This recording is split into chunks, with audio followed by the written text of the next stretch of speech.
이제 하나님께서 우리에게 주시는 말씀 찾아서 눈으로 보시고 또 입으로 함께 시인하고 또 귀로 듣는 시간입니다. 요한복음 5장의 말씀입니다. 요한복음을 통해서 은혜를 함께 나누는 27번째 주일, 요한복음 5장 1절부터 4절까지의 말씀입니다.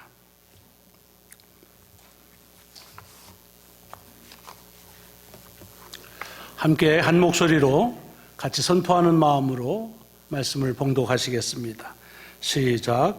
그 후에 유대인의 명절이 되어 예수께서 예루살렘에 올라가시니라. 예루살렘에 있는 양문 곁에 히브리 말로 베데스다라 하는 못이 있는데 거기 행각 5이 있고 그 안에 많은 병자, 맹인, 다리 저는 사람, 혈기 마른 사람들이 누워 물의 움직임을 기다리니 이는 천사가 가끔 못에 내려와 물을 움직이게 하는데 움직인 후에 먼저 들어가는 자는 어떤 병에 걸렸든지 낫게 되미러라. 아멘, 아멘. 오늘 봉독한 말씀이 한 주간 살아가실 여러분들의 삶에 귀한 능력임을 믿으시고 믿는 모두에게 한 주간의 삶이 영육간에 강건한 축복이 함께 하시기를 주의 이름으로 먼저 축원합니다. 주님께서 오늘 본문은 명절에 예루살렘에 올라가신 말씀이 수록되어져 있습니다. 요한복음을 보면 명절이 되어서 예수님께서 예루살렘에 올라가신 그런 기록이 4번 나옵니다. 먼저 우리가 봤던 2장에는 유월절 즈음이 됐을 때 주님께서 예루살렘에 올라가십니다. 그리고 오늘 5장의 말씀이 명절에 올라가셨다는 말씀이고 7장에는 초막절 때에 다시 예루살렘에 올라가신 기사가 나오고 그리고 12장에는 마지막 유월절에 주님께서 올라가셔서 행하신 여러 기록들이 좀 길게 기록되어져 있습니다. 물론 요한복음에 4번 기록되어 있다고 해서 예수님께서는 일평생 4번 예루살렘에 올라가셨다, 그렇게 생각하면 그거는 유치한 생각입니다. 요한이 기록한 것만 4번일 뿐이지 아마 모르긴 하지만 주님은 해마다 2-3번씩은 꼭 성전에 올라가셨을 것입니다. 왜냐하면 그것은 성전에 대한 주님의 염원도 있으시지만 유대인 남자들은 소위 3대 명절, 유월절, 오순절 그리고 초막절, 이 절기에는 반드시 예루살렘에 올라가 성전에서 제사의 예배를 드리도록 규정이 되어져 있습니다. 그렇기 때문에 여러 차례 아마도 많은 숫자에 주님께서 올라가셨는데 요한은 그 중에서 4번의 이야기들을 우리의 복음서에 기록해서 당신이 예수를 그리스도로 전하려고 하는 데에 귀한 기록으로 남겼을 뿐입니다. 여러분, 여기 명절이라는 말은 유명한 절기라는 뜻이죠. 여러분, 명절하면 생각나는 날이 언제예요? 우리는 설날, 추석 이렇게 다 유명해진 절기라는 겁니다. 유대인들에게는 3개의 명절이 있습니다. 그 절기는 뭐냐 하면 아까 얘기했지만 유월절, 다른 말로는 무교절이라고도 부릅니다. 또 오순절, 다른 말로는 칠칠절이라고도 합니다. 또 초막절, 다른 말로는 수장절이라고 하는 3절기가 있습니다. 이 절기가 명절로 지키는 데는 2가지의 큰 다른 이유가 있습니다. 그 첫째는 하나님께서 이스라엘 백성들을 애굽에서부터 이제 데리고 나와서 구원하셔서 당신이 약속하신 땅으로 가는 구원의 역사와 연결되어져 있는 절기들입니다. 유월절은 주님께서 애굽에서부터 그를 구해낼 때에 마지막 모든 장자들을 이집트에 죽일 때에 주님께서 하라고 준비한 가정들은 패스오버했다, 유월했다 해서 그 유월절을 기념하는 것이고, 그 후로 50일이 지난 후에 거의 2달 조금 전에 시내산에 도착합니다. 그리고는 모세는 하나님의 말씀을 받기 위해서 시내산에 올라가서 그 말씀을 받은 그런 사건을 기억하는 것이 오순절, 또 다른 말은 칠칠절, 77이 49, 50이니까 칠칠절이라고도 합니다. 하나님의 말씀을 받은 날. 그 다음에 초막절이라는 것은 40년 광야에 생활하면서 초막에서 생활하며 하나님의 기적의 역사를 경험한 것을 기억하는, 또 다른 말로는 수장절이라고 하는 하나님의 구원의 역사, 기적의 역사를 경험하는 그런 역사적인 의미가 이 세 절기를 명절이라고 합니다. 그러나 그보다 훨씬 전에 유대인들에게 이 절기는 명절로 지켜온 이유는 다름이 아닌 추수와 연결되어지는 절기입니다. 6월절은 이제 우기가 지나고 모든 것들이 자라나가지고서 맨 첫 번째 수확을 거둬서 감사드린 절기가 6월절 때입니다.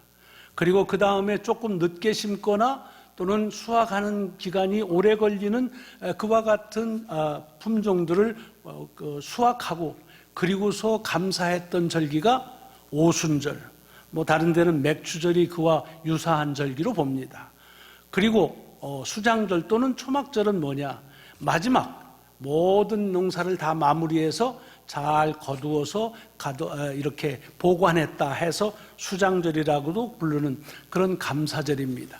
세 개가 다 하나님께서 베푸신 은혜를 감사하는 절기로서의 의미가 더 큰 그런 이 세 명절을 지키는 유대인들에게 있어서의 이유가 됩니다.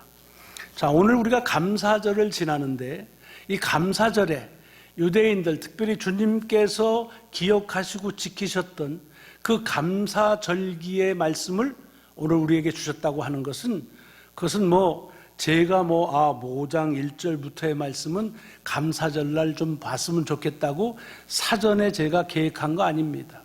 그래서 쭉 따라가는데 참 하나님의 은혜는 오묘해서 우리에게 필요할 때마다 필요한 말씀들을 미리 예비하시고 우리에게 만나게 하시는 역사가 있는데 감사절을 지냈던 주님의 모습을 저희들에게 보여주시고 읽게 하셨다고 하는 것은 귀한 뜻을 가진 말씀이라고 그렇게 말씀을 드릴 수가 있습니다. 먼저 우리가 생각할 것은 이 명절이 되면 주님은 살던 집에서부터 예루살렘 성전으로 가셨습니다. 살던 가족들하고 있던 그런 자리에서 떠나서 성전에 가신 이유는 하나님을 향해 갔다 하는 말입니다. 여러분, 이게 왜 우리에게 도전이 됩니까? 요즘 우리는 명절이 되면 가족으로 집으로 돌아갑니다. 아까도 얘기했지만 이번에 그렇게 코로나 검진을 많이 하는 것은 어떻게든지 가정으로 돌아가고 가족을 만나고 싶은 마음 때문일 것입니다. 아마 여러분들 가운데도 그런 계획을 가지고 있는 분이 계실 겁니다. 요즘에는 하나도 이상하지 않고 그렇게 하지 않는 것이 이상합니다. 저희 집도 올해 감사절에는 각자 아들은 아들내로 딸내는 딸내로 우리는 우리끼리 한다는데 그게 너무 이상해요. 그리고 뭔가 잘못하는 것 같기도 하고 아쉽기도 합니다.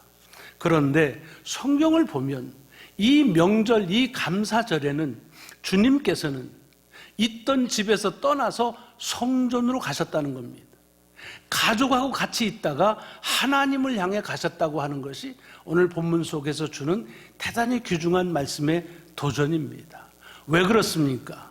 그것은 감사는 우리끼리 나누는 것이 아니라 하나님께서 우리에게 베푸신 은혜라고 하는 사실, 그렇게 살아왔다고 하는 것을 경험하고 그리고 그것을 고백하기 때문에 그렇습니다. 오늘 집사님 찬양해 주셨는데 모든 것이 은혜다. 그러면 그 은혜를 누가 주셨는가? 하나님이 주셨다. 그러면 당연히 하나님이 계신 성전을 향해야 되고 하나님께 감사해야 되는, 그것은 너무나 마땅한 일인데도 언제부터인지 우리에게는 명절이 되면 가족을 생각하고 집으로 향하는 발걸음이 된 것을 너무 당연시하는 이 시대에 오늘 이 감사절에 주는 주님의 말씀은 대단히 큰 도전이 되고 또 우리에게 권고가 된다는 말씀입니다. 실상 우리가 지금 살고 있는 이 미국에서 추수감사절이 시작된 그 본래 시작의 이유는 그것입니다. 아마 저희 교회 몇 년을 다니셨으면 제가 이 감사절기마다 입이 닳도록 얘기합니다.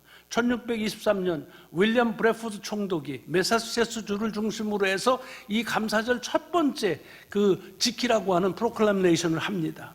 그걸 잘 보시면은 이 날은 어떤 날이냐?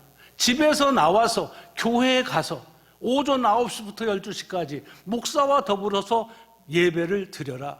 그것이 예배의 날로 정한 날이 감사절입니다. 그냥 같이 모여서 늦잠 자고 풋볼 게임 보고 파이 먹고 무슨 치킨이 아니지 터키 먹고 뭐 그러라는 날이 아닙니다. 아닙니다. 하나님을 향하라. 하나님이 주신 은혜를 기억하라.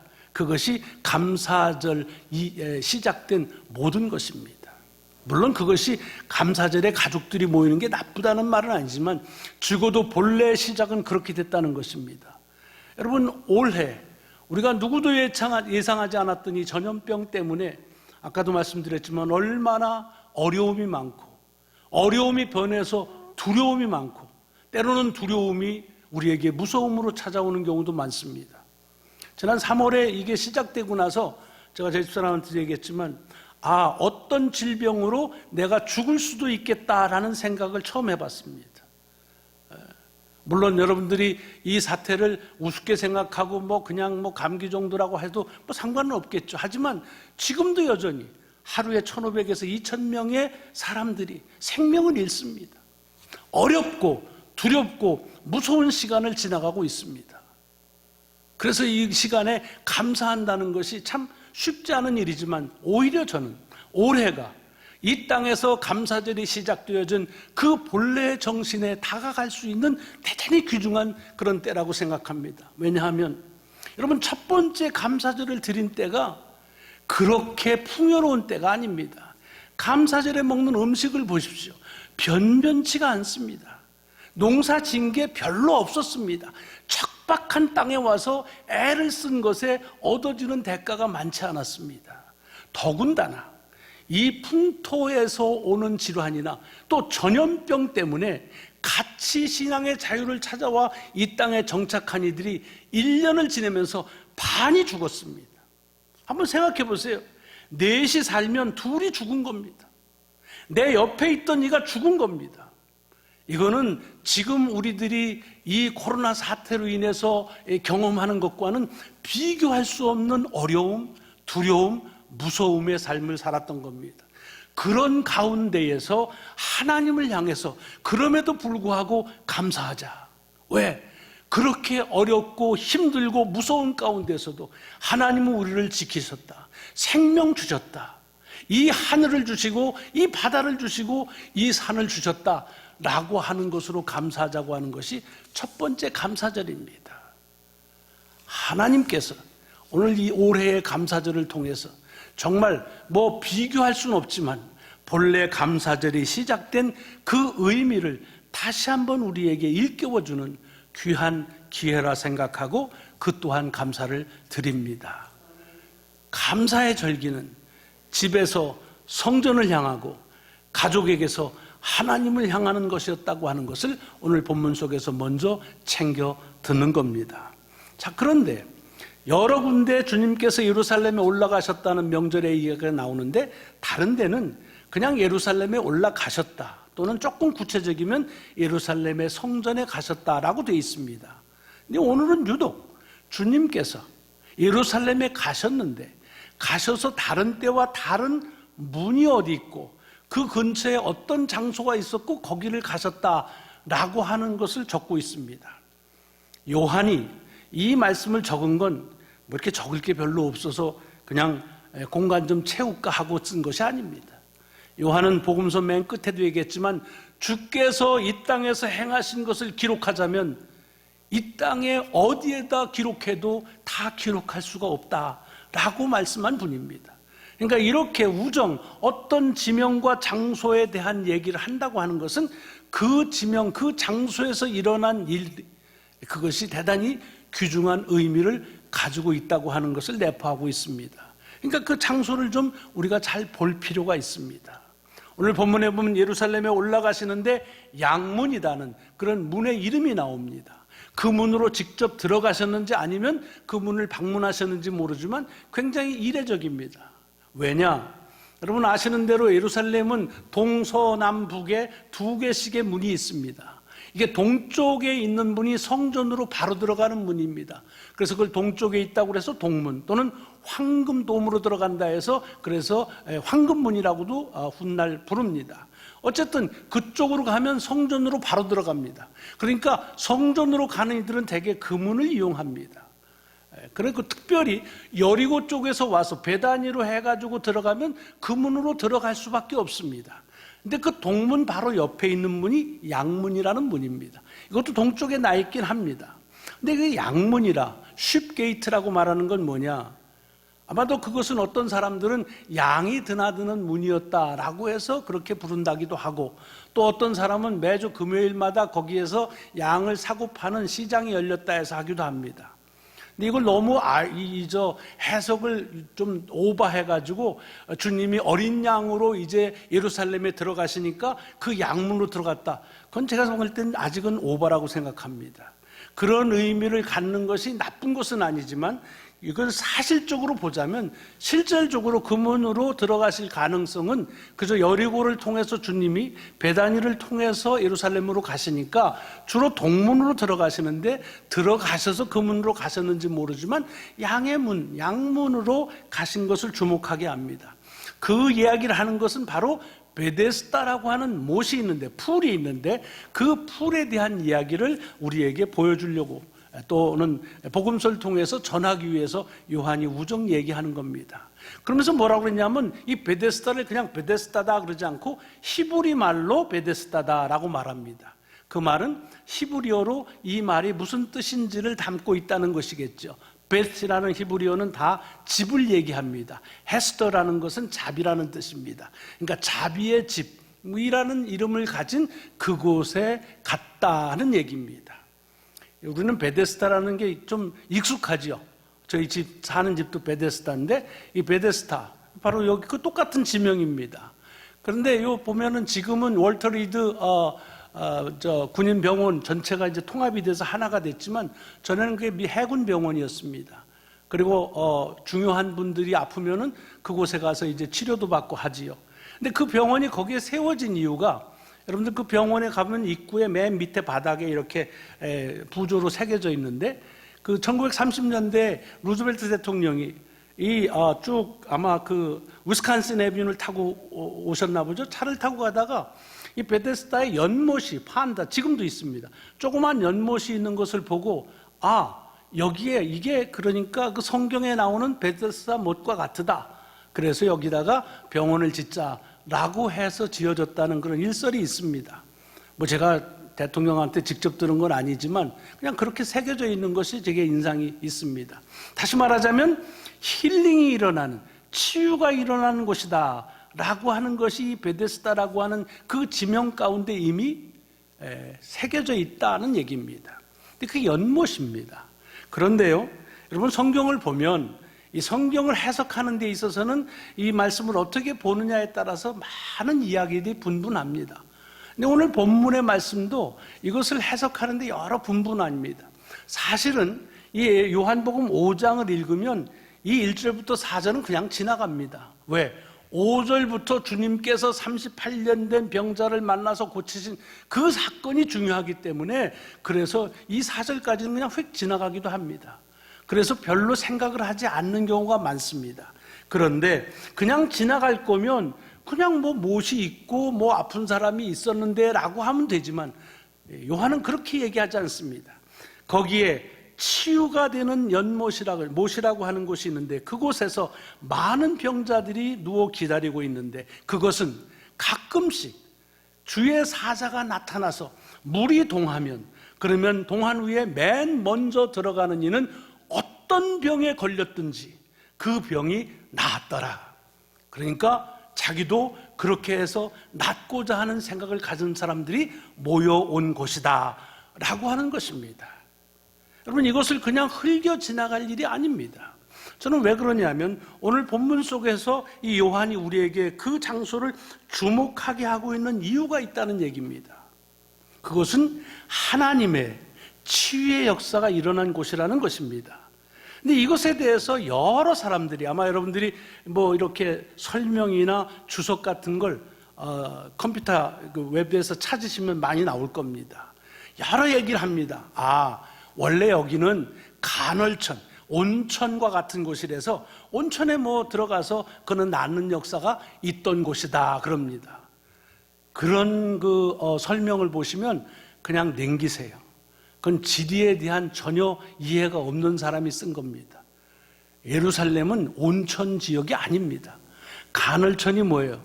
이렇게 한번 쫙 품어 올리는, 여러분 그저 어디죠? 옐로스톤인가 가면 왜 그 올드 페이스풀이라고 제일 유명한 막 솟아오르는, 그게 물이 동한다. 그러니까 거기 들어가면, 만약에 거기가 그런 간헐천이면요, 들어가면 그냥 삶아져요.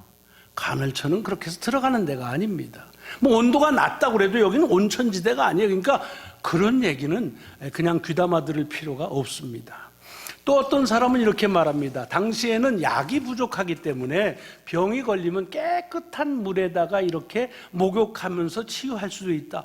그럴 수 있습니다. 또 그런 게 많이 유행합니다. 그러나 예루살렘에서 깨끗한 물을 찾으려면 여기가 아닙니다. 무슨 실로함이라는 곳이 있습니다.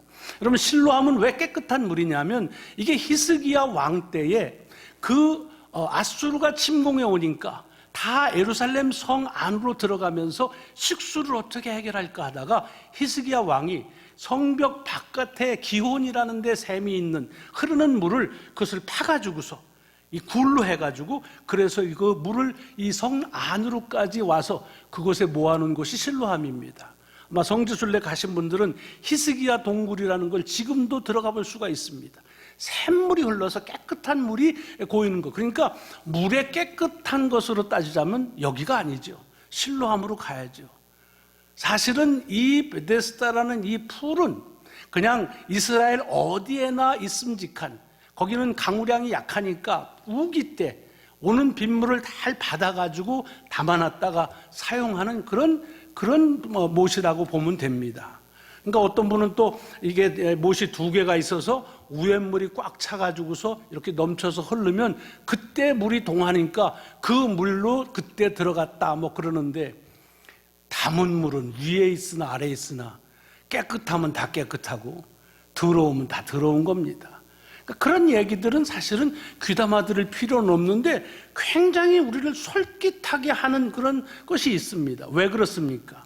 우리는 어떤 일이 설명이 가능해야 들으려고 합니다. 설명이 가능하다는 건 뭡니까? 내 상식으로 이해가 돼야 됩니다. 적어도 자연의 한 법칙에 의해서 그것이 설득력이 있게 들려와야 됩니다. 그러니까 그냥 천사가 와서 물이 동했다, 그리고 들어가면은 낫는다, 그건 좀 이상한 것 같아. 그러니까 그건 원래 온천물이었고 또 그것은 간헐천이고 그것은 깨끗한 물이고, 그렇게 해서 이렇게 물이 동한다는 건 물을 이렇게 흐르는 거고, 그럴 때 먼저 들어가면 낫는다는 얘기다. 또 어떤 분은 한술 더 뜹니다. 사실 여기는 병이 낫던 곳이 아니라 낫기를 바랬던 곳이다.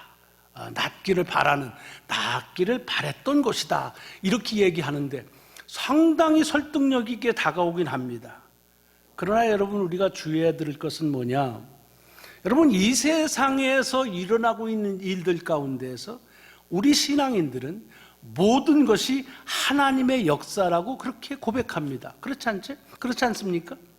어느 것 하나도 사람들의 인위적인 노력으로 되어지지 않고 하나님의 역사라고 보는 겁니다. 특별히 기적이라고 하는 건 더 그렇습니다. 여러분, 기적이라는 것이 뭡니까? 일상적인 상식이나 순리와는 좀 다른 것들이 일어난 것을 기적이라고 말합니다. 일테면 성경에 사람이 남자와 여자가 합하여서 아기를 낳는 게 상식인데, 그런데 처녀가 남자도 아니고 그리고 스스로 아기를 갖는다. 이건 뭔 일이냐? 이건 희한한 일이다. 기적이다. 이렇게 말합니다. 그런데 사실은 그런 모든 일을 주관한 하나님이 누구신지를 우리가 잊으면 안 됩니다. 우리가 믿는 하나님은 누구십니까? 창조주이십니다. 이 세상의 모든 것을 지으신 분이십니다. 사실은 처녀나 남자가 혼자 아기를 낳는다는 것이 그게 기적이 아니라, 아예 처음부터 그렇게 했으면 남자와 여자가 합해서 아기를 낳으면 그걸 이상하게 생각했겠죠. 다시 얘기하자면 이 땅에 일어나는 일들은 다 하나님의 역사이고, 하나님의 역사라는 건 뭡니까? 하나님이 주권적으로 하시니까, 아니 하나님이 정하신 것을 정하신 분이 바꾸실 수는 없으실까요? 그냥 조금 바꾼 것을 우리는 희한하게 보고 그걸 기적이라고 생각하고 또는 있지 않는 것이라고 생각해서 그동안 우리가 가졌던 얼마 되지 않는 지식이나 상식을 가지고 말이 되니 안 되니 그렇게 판단할 때가 많습니다. 그래서 오늘 성경에서는 분명히 말합니다.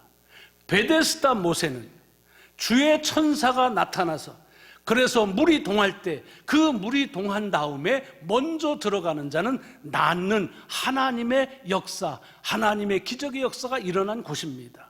거기에 모여있는 사람은 그 물이 간헐천이고 온천이고 물의 수질이 좋아서 그래서 목욕하려고 모인 곳이 아닙니다.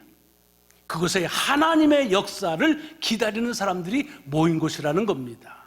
자, 이렇게 얘기하면 또 어떤 분은 또 이렇게 태클이 두릅니다. 뭐라 그러냐면 대개적으로 이렇게 우리의 인본주의에 빠져 있는 경우는 이게 그 샘물에서 먼저 들어오는 사람은 낫고 그럼 늦게 들어오는 사람은 안 낫고 뭐야 이거 경쟁하는 거냐? 이게 경쟁 구도. 그러니까 이거는 말이 안 되는 거다. 하나님의 기적도 경쟁으로 먼저 한다. 그러면 병자 중에서 중한 자는 스스로 들어갈 수가 없으니까 좀 덜 아픈 사람들 막 뛰고 이럴 사람들이 먼저 들어가면 그 사람들만 낫게 한다는 말이냐? 굉장히 설득력 있게 들립니다. 그러나 여러분 한번 잘 생각해 보실 필요가 있어요. 여러분 물이 동하고 그리고 제일 먼저 들어간다는 것이 그냥 경쟁에 대한 얘기만인지 한번 다시 체고해 보십시오. 제일 먼저 들어가는 사람은 어떤 사람이었겠습니까? 그 물이 동하는 것을 제일 먼저 본 사람입니다. 그걸 제일 먼저 본 사람이라는 사람은 어떤 사람이겠습니까? 언제 물이 동할지 그것에 대해서 주목하고 기다렸던 사람일 것입니다. 그렇지 않습니까? 근데 만약에 거기 있는 사람 중에 지난번에 물 동하고 들어간 다음에 그 다음 보니까 여기 한 30일 걸리네. 그러니까 오늘은 20일째니까 오늘은 아닐 거야 라고 생각하고 얍싹 빠른 그런 계산을 가지고서 있다가 여기 보면은 가끔씩이라는 말이 언제인지 언급이 되어 있지 않습니다.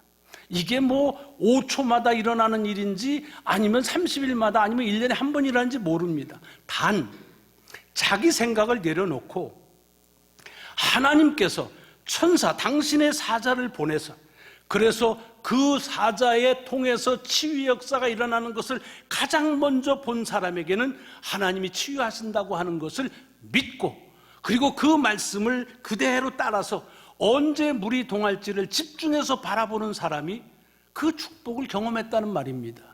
이건 경쟁이 아닙니다. 뭐에 대한 말씀을 하는 겁니까? 요한은 누가 하나님의 약속, 하나님의 말씀에 집중하였는가? 그리고 그렇게 집중한 자들이 하나님의 축복을 받는다라고 하는 것, 이건 너무나 신앙의 원리에서는 당연한 것입니다. 당연한 것입니다. 그랬더니 어떤 분은 또 그렇게 얘기하는 분도 있어요. 집중만 하면 뭐하냐? 내가 스스로 갈 수도 없고 가려고 그러면 먼저 뛰어가고 그러는데 생각해 보세요. 참 바보스러운 일 아니에요?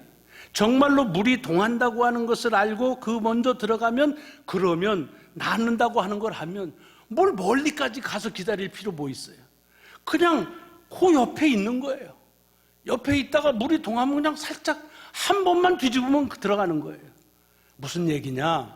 방법을 얘기하는 것이 아니라 오늘 이 요한이 이 베데스다 연못에서 일어나고 있는 이 역사를 얘기하는 것은 하나님께서 치유하신다는 말씀을 믿고 그 말씀에 집중하고 기다리는 이에게 그에게 하나님은 역사하신다라고 하는 말씀을 전하려고 하는 겁니다.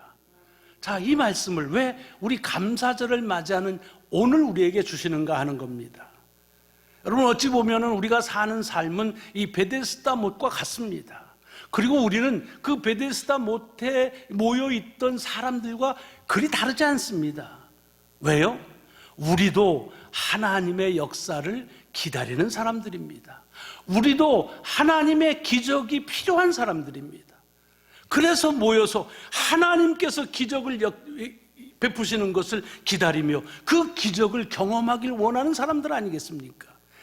다른 사람들 다 복 받으라고 그래. 나는 그냥 망해도 괜찮아. 그런 분 없습니다.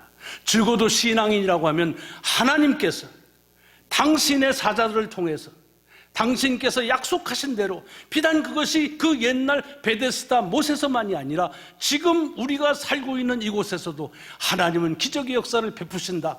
그리고 그때가 언제일까? 기다리는 것이 우리의 신앙이라고 말씀드려도 과언이 아닐 것입니다. 그런데도 우리는 아까 말씀드렸던 이 기적의 역사를 해석하는 수많은 사람들처럼 우리에게 일어난 일들을 다 그건 어쩌다가 재수 좋아서 일어난 일이야, 재수 온 붙어서 안 일어난 일이야, 내가 게을러서 안 된 거야, 또는 내가 교만해서 안 된 거야, 또 그것은 그럴 수밖에 없어 라고 하는 우리가 말하는 상식이나 합리성을 가지고 자꾸 보려고 합니다. 여러분 주의하실 필요가 있습니다. 하나님의 역사를 우리의 상식이나 내가 가지고 있는 지식 얼마 되지 않는 것으로 보면 보이지 않습니다. 그리고 그렇게 되면 그 하나님의 역사의 경험자가 될 수가 없습니다. 하나님의 말씀을 믿는 자에게 하나님은 하나님의 축복과 기적을 경험하게 하셨고, 그를 믿지 않는 자들에게는 하나님의 역사와 하나님의 축복이 있다는 얘기를 듣기만 하다 갑니다. 여러분 어떤 경우입니까? 우리가 한 해 동안 어렵고 두렵고 무서운 시기를 지나가고 있다고 말합니다. 그래서 더욱 조심하지요. 그러나 우리가 조심해서 감염이 안 되나요? 지난번에 어떤 이가 4월 달인가요? 인터넷 소개된 분이에요. 메릴랜드 사시는 분이에요. 자기는 이것이 시작되고 한 번도 밖에 나가본 적이 없답니다. 한 번도 접촉도 안 했답니다. 그리고 단 한 번 그로소리 딜리버리 하는 거를 그것을 갖다가 옮긴 것밖에 없답니다. 그런데 걸렸다는 겁니다. 물론 조심해야죠. 그러나 우리의 삶이라고 하는 것이 우리의 노력과 우리의 어떤 수고를 가지고 한다고 한다면 이 땅에 누가 그런 것들에 허사하면서 그렇게 살 수 있겠습니까?